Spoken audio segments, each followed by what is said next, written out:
Welcome students. Componendo dividendo theorem से related ये problem है जिसे आज हम सॉल्व करेंगे। तो सबसे पहले इस पे कंपोनेंडो डिविडेंडो थ्योरम ही की जो स्टेटमेंट है उसके मुताबिक ये थ्योरम इस पे हम अप्लाई करेंगे कि जो हमारे पास न्यूमरेटर में एक्सप्रेशन है, ठीक, इसको हम लिखते हैं जी। सबसे पहले न्यूमरेटर में एक्सप्रेशन है square root of x plus one, इसी तरह plus square root of x difference one. ये तो था वो एक्सप्रेशन जो कि न्यूमरेटर में। अब इसमें एक दफ़ा हम ऐड करेंगे डिनोमिनेटर वाला एक्सप्रेशन, तो इसे भी लिख लेते हैं जी square root of x plus one minus square root of x minus one.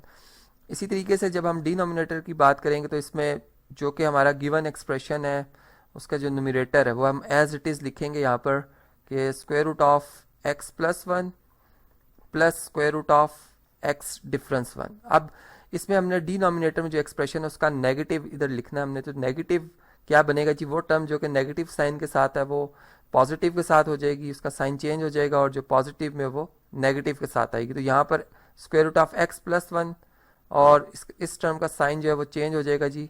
तो यहाँ पर आ जाएगा पॉजिटिव ऑफ एक्स यानी square root of x minus one.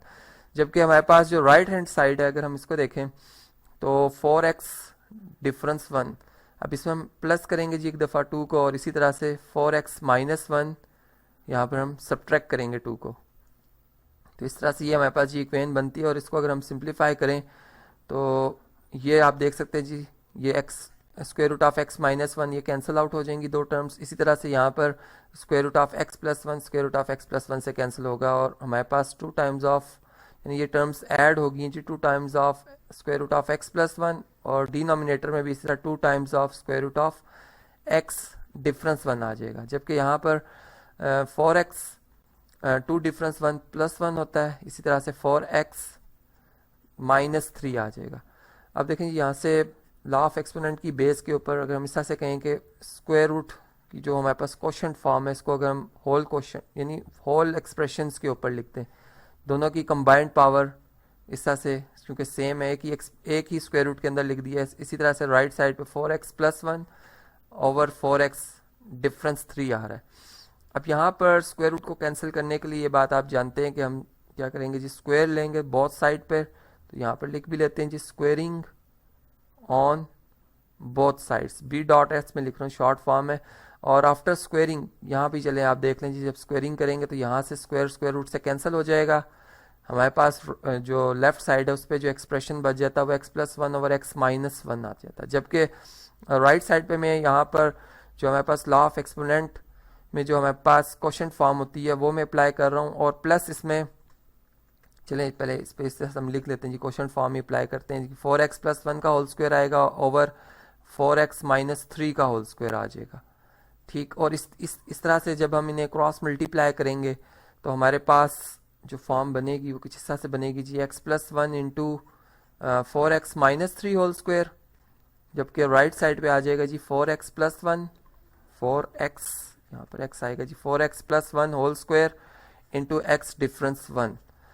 और अब हम इसे अगर सिंप्लीफाई करते हैं तो यहाँ पर x प्लस वन इंटू ये बन जाएगा जी 16x स्क्वायर, 3 स्क्वायर 9 के इक्वल है, और इन दोनों टर्म्स का प्रोडक्ट और फिर इसको 2 से अगर हम मल्टीप्लाई करें तो ये बन जाता है जी हमारे पास 24x, यानी 4 3 ज़ार 12 और 12 2 ज़ार 24। इसी तरह से यही वर्क हम यही फार्मूला जो कि a plus B whole square का यहाँ पे अप्लाई करेंगे तो ये आएगा जी 16x square plus one plus 8x into X minus one. और अब इन्हें ज़रा मल्टीप्लाई करते हैं जी डिस्ट्रीब्यूटिव प्रॉपर्टी के मुताबिक ये बन जाएगा 16, पहले x को तमाम टर्म्स के साथ में मल्टीप्लाई कर रहा हूँ जी, 16x स्क्वायर से x क्यूब में कन्वर्ट हो जाएगा। एक पावर क्या हो जाएगी जी, एक्सपोनेंट में एक इंक्रीज आ जाएगा। इसी तरह 9x माइनस 24x स्क्वायर, और जब हम प्लस वन से चूंकि मल्टीप्लिकेटिव आइडेंटिटी है तमाम टर्म्स के साइन, और चूंकि प्लस वन होने की वजह से साइन भी चेंज नहीं होंगे और वो टर्म्स भी उन्हीं एज इट इज़ आ जाएंगी। इसी तरह से अगर हम यहाँ पे देखें तो यहाँ पर x को जब हम मल्टीप्लाई करेंगे तमाम टर्म से तो 16x क्यूब आ जाएगा, x आएगा यहाँ पर 8x स्क्वायर हो जाएगा। और जब हम नेगेटिव वन से मल्टीप्लाई करेंगे, नेगेटिव होने की वजह से तमाम टर्म्स के साइन चेंज होंगे, लेकिन वन की वजह से आइडेंटिटी एलिमेंट है जी, मल्टीप्लिकेटिव आइडेंटिटी है, इस वजह से नंबर्स चेंज नहीं होंगे।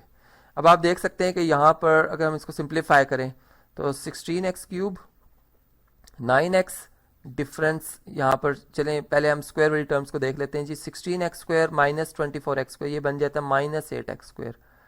और इसी तरह से 24x में जब ऐड करेंगे नेगेटिव 24x में पॉजिटिव 9x ऐड करेंगे तो हमारे पास -15x आएगा प्लस 9। और राइट साइड पे इसी तरह 16x³ आ रहा है और यहाँ पे आएगा जी -8x²। इसी तरह से -8x में ऐड करेंगे x को -7x आएगा और -1।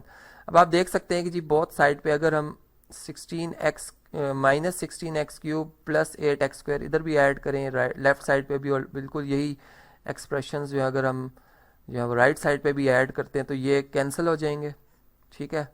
और हमारे पास जो रिमेनिंग एक्सप्रेशन बचते हैं वो -15x plus 9 equal to -7x -1 बच जाता है। और इसमें अगर हम कांस्टेंट टर्म्स को सेपरेट कर लें, यानी इसका 9 + 1 हो जाएगा राइट साइड पे आके, इसका -7x प्लस 15x आ जाता है हमारे पास। तो अब हमारे पास जो शेप बनती है कुछ इस तरह से बन जाती है जी। ये बन जाएगा 10, जबकि ये बनता है हमारे पास 8x। 8 से बोथ साइड पे डिवाइड कर लेते हैं तो यहाँ पर 2 5s आर यानी और 2 4s आर 8, तो x की जो वैल्यू आ रही है वो 5/4 आ रही है। अब इस वैल्यू को चूंकि ये एक रेडिकल इक्वेशन है, ये आपने देखा है कि स्टार्टिंग में हमारे पास जो एक्सप्रेशन गिवन थे वो स्क्वायर रूट फॉर्म में है। यहाँ पर ये क्वेश्चन आप देख सकते हैं स्क्वायर रूट फॉर्म में है, और इनको वेरीफाई करना, चेक करना रेडिकल के केस में बहुत इंपॉर्टेंट होता है, क्योंकि एक्सट्रेनियस रूट की पॉसिबिलिटी हो सकती है कि जी एक्सट्रेनियस रूट हो। तो यहाँ पर हम क्विकली इसको एक दफ़ा चेक कर लेते हैं, वेरीफाई कर लेते हैं, ताकि हम कंफर्म हों कि हमने जो x की वैल्यू निकाली है वाकई वो इसका सोल्यूशन है।